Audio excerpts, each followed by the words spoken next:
I serve as a board member on a nonprofit organization, and at our last meeting, I found that there was a lot of contention over a certain issue between a committee and the board itself.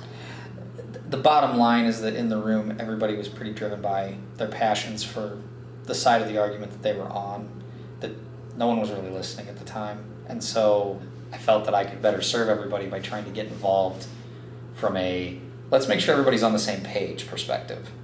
It was missing. It really was. It was gone. It was a 35-minute discussion that once I got involved, it was over within 5.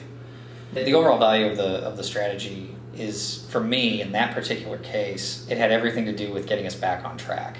Everybody was going off in tangents, and because someone was actually paying attention to what was going on and trying to bring everybody together, it led to the discussion being over quickly, and it also gave everybody what they wanted.